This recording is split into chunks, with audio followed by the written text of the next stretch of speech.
Hi hello welcome to post 360. నేను మీ మురళీరాపల్లి. పవన్ కళ్యాణ్ గారు రీసెంట్గా మాట్లాడుతున్న మాటలు చాలా హాస్యాస్పదంగా ఉన్నాయి.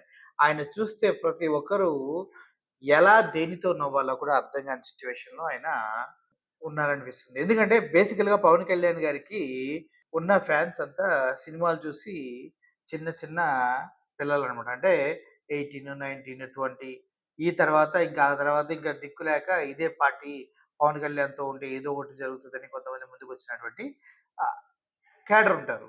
ముఖ్యంగా వీళ్ళు ఎక్కువ శాతం పవన్ కళ్యాణ్ తుమ్మినా, దగ్గినా పోస్టులు పెట్టి అబ్బో! సూపర్ అనే బ్యాచే ఎక్కువ మంది ఉంటారు. ఈ క్రమంలోనే గతంలో పవన్ కళ్యాణ్ గారు మాట్లాడిన మాటలు ఇప్పుడు సోషల్ మీడియా వేదికగా అద్భుతంగా ముందుకు వెళ్తూ ఉన్నాయి. ఒకసారి ఆయన కులాల గురించి, మతాల గురించి గతంలో ఎప్పుడు మాట్లాడినట్టుగా ఆయన ఇప్పుడు కొత్తగా ఒక కొత్త స్లోగన్ అనేది అందుకోవడం జరిగింది. కులానికి నన్ను దూరం చేయండి అంటూ ఆయన రిక్వెస్ట్ చేస్తున్నారు పాపం. అదే సార్ మేము కూడా అనేది, అసలు కుల భావన రేపింది ఎవరు? మీరు కాదా? కులాలు ముందుకు తీసుకొచ్చి కుటుంబాలని నాశనం చేసింది ఎవరు? మీరు కాదా? మీ అభిమానులు చచ్చిపోతే కనీసం పలకరించడానికి కూడా పిఠాపురంలో మీటింగ్ పెట్టి కూడా వెళ్ళలేకపోయింది ఎవరు? మీరు కాదా? కులాలకు సంబంధించి మీ కాన్స్టిట్యున్సీలో జరుగుతున్న అన్యాయాన్ని ప్రశ్నించినటువంటి రిపోర్టర్లని సెంటర్ చేసి వాళ్ళని అటాక్ చేసింది ఎవరు? మీరు కదా?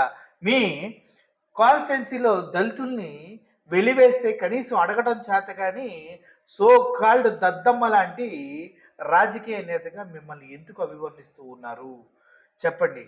మీ కాన్స్టిట్యున్సీలోనే ఎందుకు సాంఘిక బహిష్కరణ జరిగింది? మీ కాన్స్టిట్యున్సీలోనే ఎందుకు పిల్లల స్కూల్లో కుల వివాదాలు చెలరేగాయి?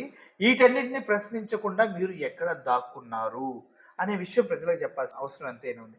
అసలు ఆ కులాల గురించి మనం నిజంగా మాట్లాడాలంటే, గతంలో కుల భావంతో నాకు ఓటు వేయండి, మా కులంలో ఎవరు సీఎం కాలేదు, మీరు ఓటు వేస్తే నేను మా కులం నుంచి సీఎం అవుతానని అడుక్కున్న సో కాల్డ్ శుద్ధ సుంట ఎవరు అనేది ప్రజలకి తెలియాల్సిన అవసరం ఉంది. ఎందుకంటే ఇంత దారుణంగా గతంలో ఎలక్షన్స్కి ముందు కులాల పేరు పెట్టి, మతాల పేరు పెట్టి విద్వేషాలు రెచ్చగొట్టి మీరు అధికారంలోకి వచ్చి ఇప్పుడు కులానికి నన్ను దూరం చేయండి అంటమే కాదు, నన్ను ఎవడు ప్రశ్నించకండి, నేను కమాండ్స్ ఇస్తాను అట్లా ఫాలో అవ్వండి అని చెప్తున్నారు. సార్, మిలిటరీలో కమాండర్స్ అయినా కనీసం డిగ్రీ ఉంటుంది.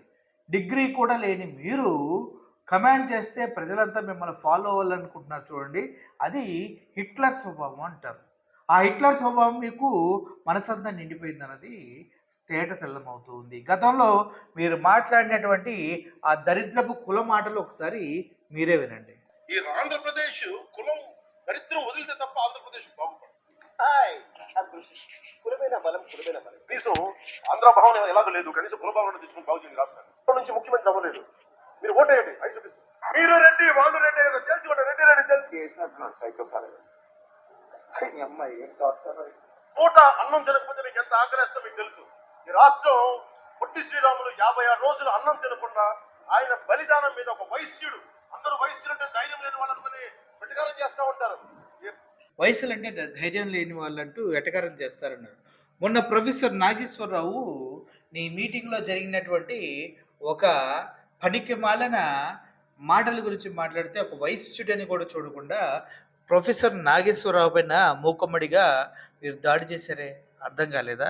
ఆయన వైశ్యుడని మీకు గుర్తు రాలేదా?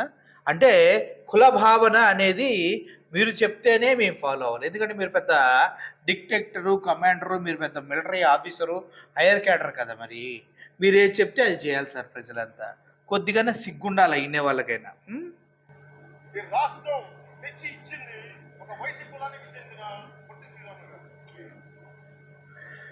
కానీ ఆంధ్రాని ఉనికి అయితే లేదు. ఆంధ్రప్రదేశ్ ఉనికి ఇచ్చిన మహానుభావుని ఒక కులానికి కట్టేశారు. నాయకులు అందరూ ఎంతమంది ఆంధ్రాని ఎన్ని రకాలుగా తిట్టారు. ఆంధ్ర కొడకల్లారా అని ఎన్నిసార్లు అన్నారు. అంటే మేము దాంట్లో ఎవరున్నారు? ఆంధ్ర వాళ్ళు అంటే ఎవరండి? మాదిగలు లేరా? మాలలు లేరా? వైశ్యులు లేరా? రెడ్డి సామాజిక వర్గం లేదా? బీసీ వర్గాలు లేరా? గౌడలు లేరా? యాదవులు లేరా? అంటే అందరినీ తిట్టినట్ట కొంచెం నా మీద పడ్డా. నేను ఎప్పుడు కులం ప్రస్తావన తీసుకుని నేను ఎప్పుడు రాలేదు. పవన్ కళ్యాణ్ గారిని చూస్తే అందరికి జాలి ఎందుకు వేస్తుంటే, ఆయన కుల భావాన్ని రెచ్చగొట్టి చివరికి నేను కులం గురించి ఎప్పుడు మాట్లాడాను ఆయనే అడ్డంగా దొరికిపోతూ ఉంటాడు. ఇంత దారుణంగా ఒక వ్యక్తి ఉంటాడా అనిపించేదానికి పవన్ కళ్యాణ్ గారే నిలువెత్తు నిదర్శనం అనమాట. మనం క్లియర్‌గా ఒకసారి ఆలోచిస్తే కులాలను రెచ్చగొట్టిన మీరే ఇప్పుడు కులాలు నాకెందుకు? కులాల గురించి నేనెప్పుడు మాట్లాడాను? అంటూ సొల్లు కబుర్లు ప్రజలకు ఎందుకు చెప్తూ ఉన్నారు పవన్ కళ్యాణ్ గారు? ఒక్కసారి వినండి. ఆన్ కెమెరా చెప్తున్నా, ప్రతి వైసీపీ గుండాకే చెప్తున్నా, మా ఇష్టారాజ్యంగా చేస్తాం, భవిష్యత్తులో మేము వస్తాం, మా ప్రభుత్వం వస్తుంది నేను చెప్తున్నా. ఫర్ ఎగ్జాంపుల్, మీ ప్రభుత్వం వచ్చింది అనుకుందాం, తొక్కి నారా తీస్తాను. ఎన్నిసార్లు తొక్కి నార తీస్తారు సార్ మీరు? ఎవరి ప్రభుత్వం వచ్చింది? ఇప్పుడు మీరే ఉన్నారు కదా, ఇప్పుడు తొక్కి నార తీయొచ్చు కదా. ఎందుకు వైసీపీ ప్రభుత్వం వచ్చిన తర్వాతే తొక్కి నార తీస్తామని చెప్తూ ఉన్నారు? అంటే మీకు కొద్దిగా కూడా ధైర్యం లేదా? ఇప్పుడు నిజంగా మీరు గొడ్డల పార్టీ అని మీరంతా చెప్తూ ఉంటారు కదా, అంత నిజంగా గొడ్డల పార్టీ అయితే మీరు అధికారంలో ఉన్నప్పుడు జగన్మోహన్ రెడ్డి గారిని ఎందుకు జైలుకు పంపించారు? ఎందుకు గొడ్డల పార్టీకి సంబంధించినటువంటి జగన్మోహన్ రెడ్డి తాలూకు ఉన్నటువంటి నేరాలు ఘోరాలు అన్నిటిని ఎందుకు ప్రజల ముందుకి సుస్పష్టంగా తీసుకురారు? మీకు చేత కాదా? మీకు దమ్ము లేదా? ఇక దానికి ముందు జియో ఏదో పెడతారు, నేను పెడతలా, చాలా సంస్కారంగా మాట్లాడుతూ ఉన్నా. మీకు చేత కాదా? ఆయన 1,00,000 కోట్లు అన్నారు. మొన్నటిగా హైకోర్టు ఏం చేసింది? బాబు ఇవన్నీ కిట్ ప్రోకు ఆస్తులు కాదు, నిమ్మగడ్డ ప్రసాద్కు సంబంధించినవి కానీ ఇవి కానీ క్విట్ ప్రోకు సంబంధించిన ఆస్తులు కాదు, ఇవి ఈ ప్రాజెక్టు స్టార్ట్ అవ్వకముందే ఇన్వెస్ట్మెంట్స్ అనేవి దాంట్లో జరిగినాయి కాబట్టి ఇది నిజంగానే ఇన్వెస్ట్మెంట్ తాలూకా డబ్బులు అంటూ జగన్ మీద ఉన్నటువంటి ఆ కేసును కొట్టివేసింది కదా. కొట్టివేయడం అంటే రిలీఫ్ ఇచ్చింది కదా, తీర్పిచ్చి. మళ్ళీ దీన్ని సిబిఐడి కానీ వీళ్ళంతా తీసుకెళ్ళి మళ్ళీ సుప్రీంకోర్టులో వేస్తారు. అంటే సంవత్సరాలు నడిపించడం తప్పించి అందుట్లో ఆధారాలు ప్రజలకి వాస్తవాలు తెలిసినా కూడా మీరు ఏం పీకలేరనమాట. పీకడం చేత కానీ దద్దమ్మల్లా ఇప్పుడుండి మాత్రం నెక్స్ట్ జగన్మోహన్ రెడ్డి వస్తాడని మీకు తెలుసు. జగన్మోహన్ రెడ్డి వస్తే తాట తీస్తాడంటే ఈయన అన్న మాటలు ఎంత దారుణంగా ఉంటాయంటే చూడండి. ఇలా చాలా చూస్తాం. ఇప్పటికి ఎన్ని నార్లు తీస్తారో ఎంతమంది తొక్కిస్తారో చాలా చూసాం. కానీ చంపేసింది మీ సిఐ, కాల్చి పూడి చేసింది మీ సిఐ, దాన్ని కప్పిపుచ్చుకునేటువంటి ప్రయత్నం చేసింది మీ డీసీపీ, మీ సిపి, మీ డిఐజీ, మీ తాలూకా డీజీపీ, మీ హోం మంత్రి. ఏమైనా తొక్కి నార తీస్తే వాళ్ళు తీయాలి తప్ప మా తీయడం ఏంటి? 3 సంవత్సరాలు ఉంది. 3 సంవత్సరాల్లో మీకు స్ట్రింజెంట్ యాక్షన్ నేను చూపిస్తాను, మీకు గుర్తుపెట్టుకోండి. 3 సంవత్సరాలు ఏదో చూపిస్తారంట, 2 సంవత్సరాలు ఏం పీకారు సార్ అంట. మీరు ఇప్పటి వరకు ఏం చేశారో మీకు తెలుసుగా.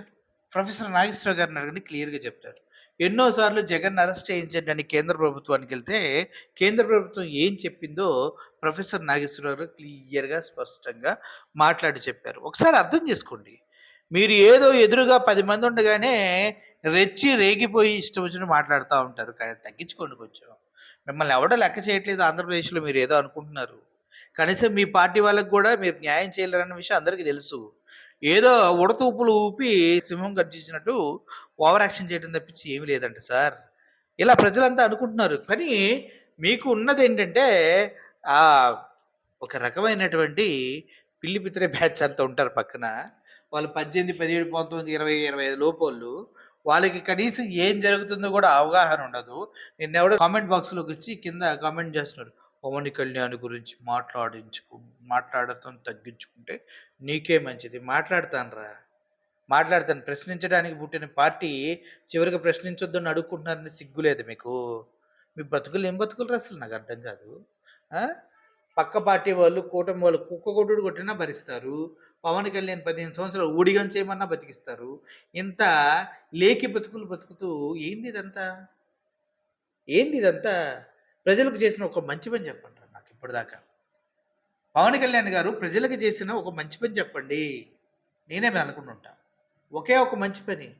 పిల్లగాడు చచ్చిపోతుంటే ఇల్లు అక్కడ కనిపించాడు, లాస్ట్ ఫిష్ ఫిల్ చేశాడు, ఇవి కాదు కావాల్సింది.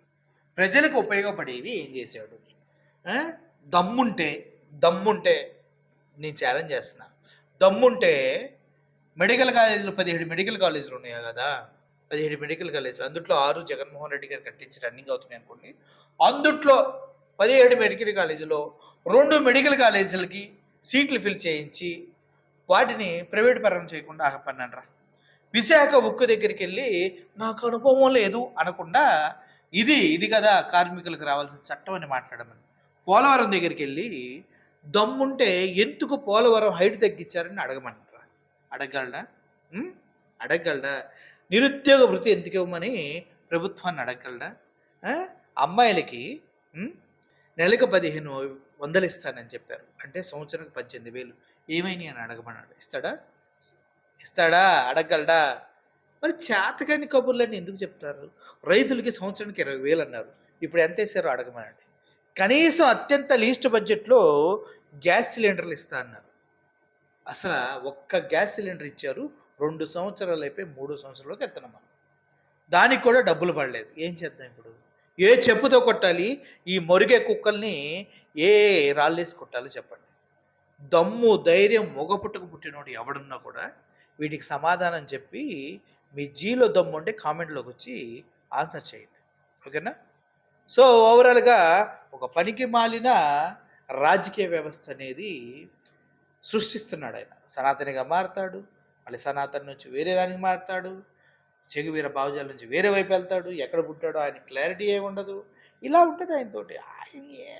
ఏందిరా నాయన, మొన్న అయ్యపరాది ఏదో స్టేజ్ మీద మాట్లాడుతున్నాడు, భార్య పక్కన ఉండగా వేరే ఆవిడని చూసేవాడు సోకాళ్ళు సత్తై ఏదో మాట్లాడాడు. వెనక పవన్ కళ్యాణ్ గారు ఉన్నారు, పిచ్చి పిచ్చి మాటలు మాట్లాడు కాదు. రేపు పొద్దున పర్సనల్గా మాట్లాడితే అందరూ ట్రోల్ చేస్తారు. అది దొరకకుండా మాట్లాడుతూ నేర్చుకో, అర్థమైందా? Thank you for watching this video. మీకు అర్థమైంది అనుకుంటున్నా. కుల భావాన్ని రాష్ట్ర వ్యాప్తంగా వ్యాపించి రెచ్చగొట్టి మత భావన అంటూ విద్వేషాలు రెచ్చగొట్టిన వ్యక్తి సనాతనగా మారి ఇప్పుడు ప్రజల్ని అది కాదని ప్రూవ్ చేసుకోవడానికి చూస్తున్న వ్యక్తి పవన్ కళ్యాణ్ గారు. ఇటువంటి వ్యక్తుల్ని దయచేసి రాజకీయాలకి కొన్ని 100 కిలోమీటర్ల దూరంలో పెట్టాలని కోరుకుంటున్నాను. Thank you for watching this video. Signing off. Thank you so much.